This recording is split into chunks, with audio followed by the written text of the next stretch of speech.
Yo mga idol, kamusta? Sports Talk PH nga pala.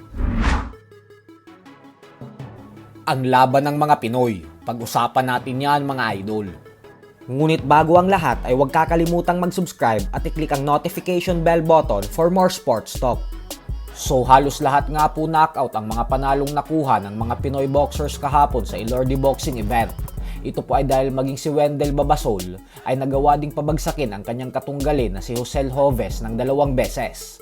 Hanggang sa tuluyan niyang nakuha ang panalo via second round technical knockout. Lapit!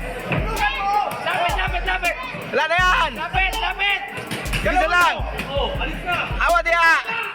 Counter! Counter! Balikan mo! Yan!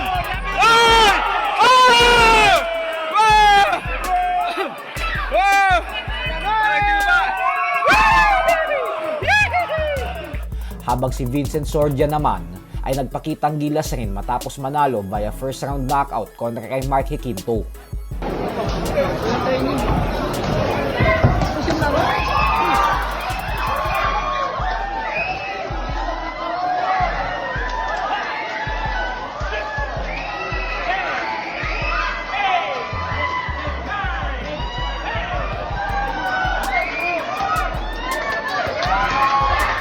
Sa kabilang banda naman mga idol ay para nga po sa mga hindi nakakaalam ay nagkaroon ng sparring session kahapon ang current undisputed super middleweight world champion Canelo Alvarez at former unified welterweight world champion Jerome Boots Ennis.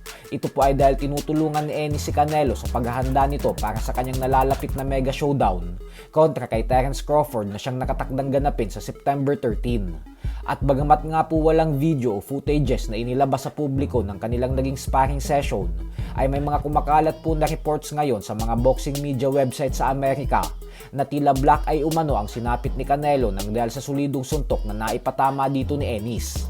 At may mga nagsabi na kung kay Ennis pa nga lang daw ay ganito na ang sinapit ni Canelo, ay paano na lang umano kapag kamauna ni Crawford ang tumama sa kanya. Ganun pa man nga po ay natawa na lang ang mga karamihang tagahanga ni Canelo dito dahil nagiging delusional na daw ang mga fans ni Crawford. Tandaan daw natin na kailanman ay hindi pa bumabagsak si Canelo sa buong professional boxing career nito. At kung sa suntok nga daw nila Gennady Golovkin, Edgar Berlanga at Jaime Munguia na mga kilalang knockout puncher sa mabibigat na dibisyon ay hindi man lang nayanig si Canelo, ay paano daw ito masasaktan ni Crawford? Baka daw nakakalimutan natin na hindi rin tumalab ang lakas ng kamao ni Crawford sa former 154-pound junior middleweight world champion Israel Madrimov. Habang ang former welterweight king naman na si Errol Spence Jr. ay sinabing sa palagay niya umano ay matatalo si Crawford sa laban na ito. Paliwanag ni Spence na sa palagay niya daw ay body shot ni Canelo ang tatapos kay Crawford, kung saan nakikita niya daw natitiklop ito. So hanggang dito na lang po muna tayo mga idol.